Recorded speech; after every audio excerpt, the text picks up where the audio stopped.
Kalau sudah menjadi anggota dewan, bagi saya bukan menjadi wakilnya Golkar tok itu tidak, tapi akan menjadi wakil masyarakat. Tidak ada keinginan seperti yang lain-lain, nun sewu ibaratnya seperti kutu loncat atau apa. Saya berpartai politik itu sebenarnya semenjak usia saya 22 tahun. Partai Golkar ini menurut saya adalah partai yang terbaik buat saya. Visi misinya jelas, ya tidak pernah terlintas sedikit pun untuk bisa masuk partai yang lain. Mungkin ibaratnya ya mikir dibelah wae di wis kuning kan gitu.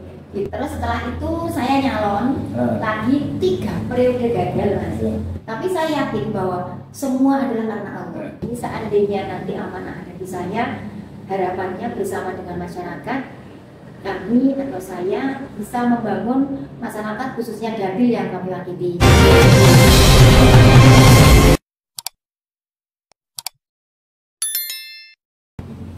Assalamualaikum warahmatullahi wabarakatuh. Selamat pagi untuk Purworejo, untuk Indonesia dan seluruh Nusantara di wilayah dimanapun Anda berada. Ini saya datang sini memperkenalkan bahwa beliau ini adalah Ibu Sri Suswati.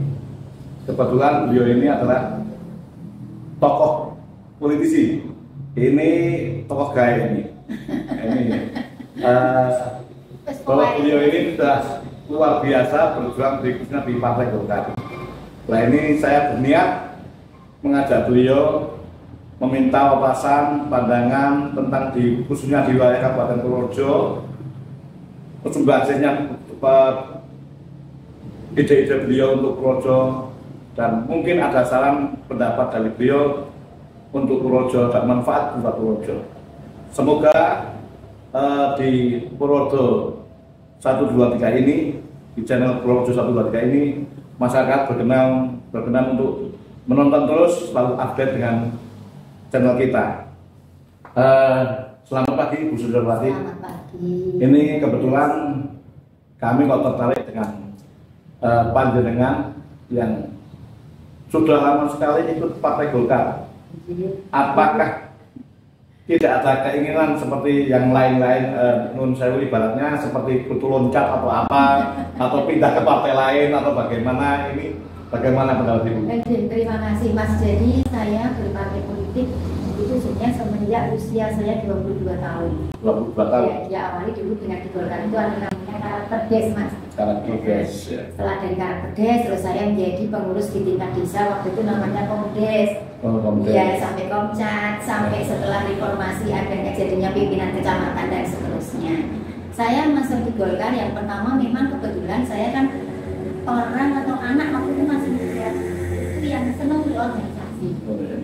Terus saya melihat bahwa partai politik khususnya Partai Golkar ini visi misinya cukup bagus untuk membangun Purworejo pada saat saya mendapatkan pendidikan karakter des itu, sehingga memang saya tertarik sekali masuk menjadi salah satu bagian di organisasi Partai Golkar. Saat itu namanya belum partai, Mas, karena waktu Orde Baru namanya masih golongan karya. Golongan karya, ya. Apakah sudah berapa tahun Ibu ya, kira-kira sampai saat ini, dan ada nggak keinginan untuk pindah partai itu, ada nggak ini? Kalau saya masuknya kan sudah tahun 83, karakter des pertama. Jadi ya saat itu saya sudah menjadi anggota Partai Golkar, sampai sekarang udah bisa dihitung berapa tahun, 40 lebih itu. Ya, luar biasa. Ya. Terus bahasa kalau harus apakah punya keinginan dalam hati terdalam saya, karena saya masuk partai politik bukan semata-mata ingin menjadi apa dan siapa. Ya, karena Partai Golkar ini menurut saya adalah partai yang terbaik buat saya. Visi misinya jelas, ya tidak pernah terlintas sedikit pun untuk bisa masuk partai yang lain. Dilalahnya itu loh, Mas. Ya belum pernah ada orang yang nawari saya, mungkin ibaratnya ya mikir dibelah wae di wis kuning kan gitu. Ibu selama menjadi pengurus Golkar saat ini sudah berapa kali menjadi anggota DPRD Purworejo? Saya menjadi anggota DPRD tahun 99 sampai 2009, yaitu 10 kali, 10 tahun, maaf, 2 periode. Terus setelah itu saya nyalon lagi 3 periode gagal, Mas. periode yang tahun 2009 saya gagal, terus setelahnya itu 2014 saya gagal, terus kemudian 2019 kemarin juga saya gagal. Tapi bagi saya, karena saya mencalonkan diri itu bukan semata-mata terus harus mencari jabatan semata, ya gagal orang kok kapok gitu loh. Nah ini yang saya herankan, ini tahun 2024 itu kan rencana mencalonkan lagi. Kok kapok atau gimana itu? Ya, yang pertama karena saya adalah kader partai. Partai membutuhkan kadernya untuk bisa berjuang melalui legislatif. Sehingga kalau saya sebagai kader tidak ikut berperan di dalamnya, berarti kan ya mengkhianati diri saya sendiri rasanya. Artinya begini Bu, dulu saya juga melihat data-data suara Ibu, selisihnya nggak jauh. Betul. Selisihnya nggak jauh, itu diperkirakan oleh semua teman-teman itu kayaknya ini Bu Zulawati masih jadi. Tapi antara yang jadi dan Ibu yang tidak, ini selisihnya dari 3 periode ini nggak selalu jauh. Nah ini menurut saya seperti apa Ibu membangun konstituen Ibu gitu? Jadi kalau saya selama ini dengan konstituen kami, itu kami memang selalu menyampaikan bahwa saya selalu bersilaturahmi, dan saya berharap dari masyarakat konstituen itu bukan semata-mata saya hidup di dalam dunia politik. Sehingga sampai sekarang pun yang satu ini sedulur ya tetap sedulur, Mas. Hanya memang pola pemilu yang berbeda ya, sehingga mungkin itu ya strategi dalam hal itu mungkin. Tapi saya yakin bahwa semua adalah karena Allah.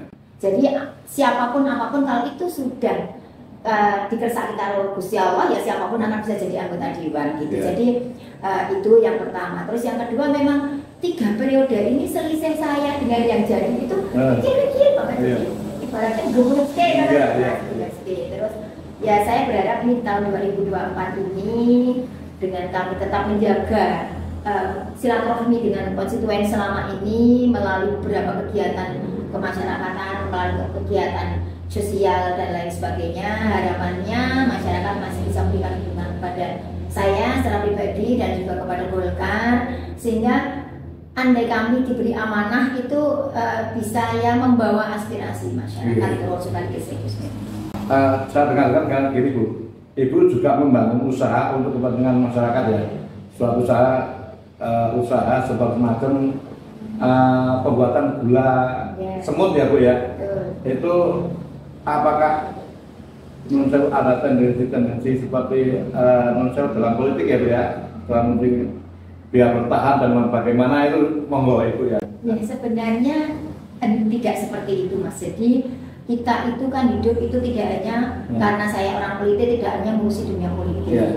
Karena tanpa ekonomi juga nggak akan bisa jalan. Sehingga selama ini apa yang bisa kami lakukan kepada konstituen kami, memang kami bentuk sebuah koperasi.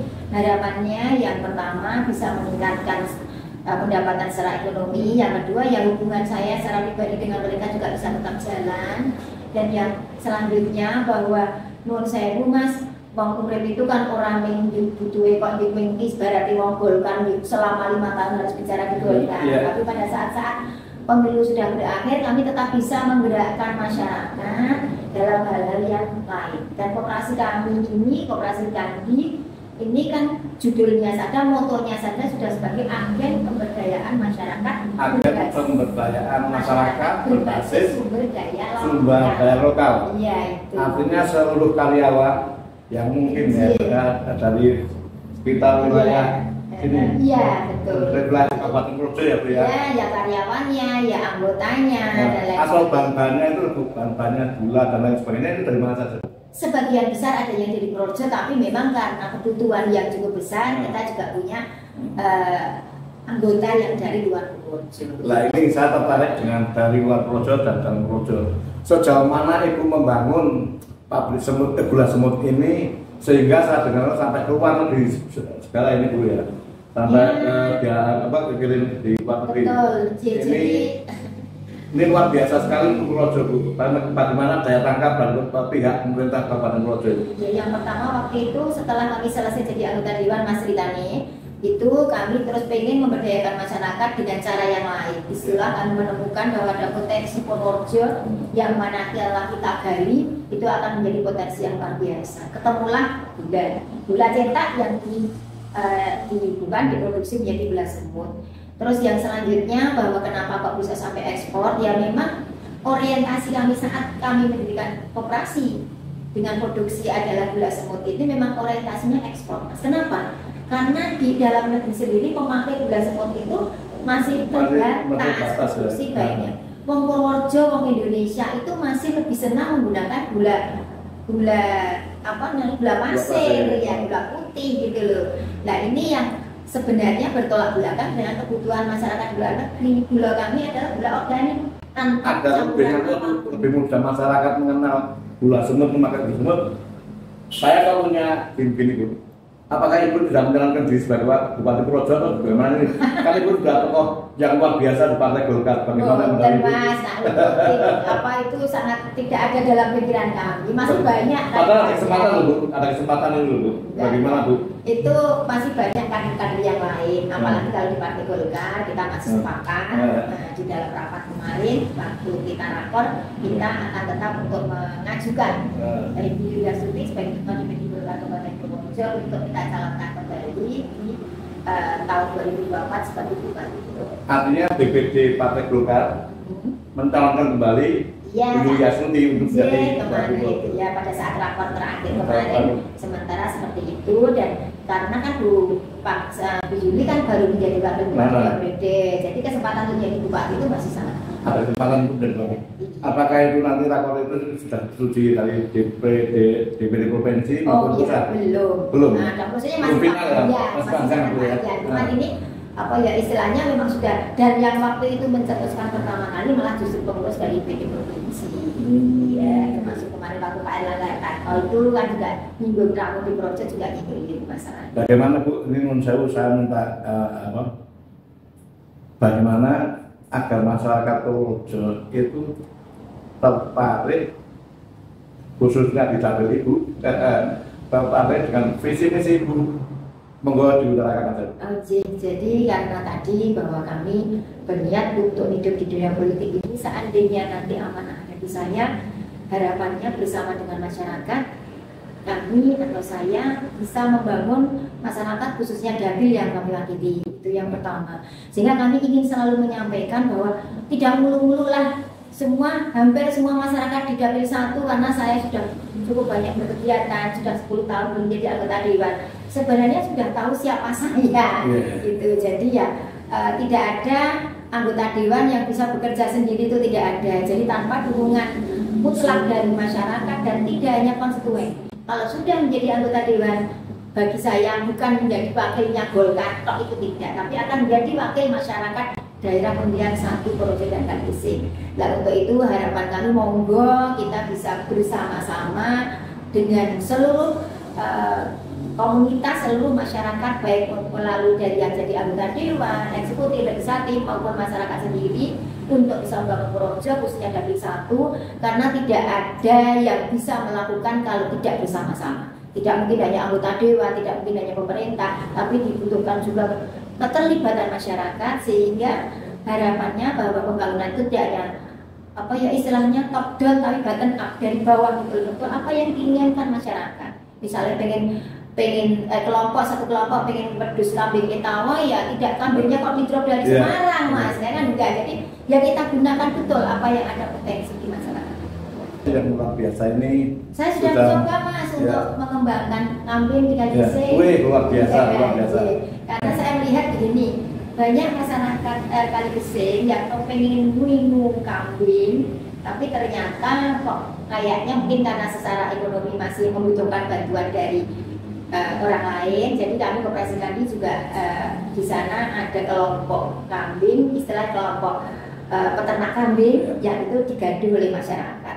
Iya, terima kasih Ibu telah berkenan pada dalam Purworejo 123 ini berbincang dengan kita, juga masyarakat nanti bisa menilai. Nanti ya juga nanti para penonton masyarakat Purworejo, monggo ini Ibu Silawati siap untuk mewakilkan dengan semua Semoga panjenengan semua juga mendapatkan manfaat ridho dari Allah Subhanahu wa taala. Cukup sekian dari saya. Berita Purworejo 123 sukses selalu. Oke ya. Terima kasih. Wassalamualaikum warahmatullahi wabarakatuh.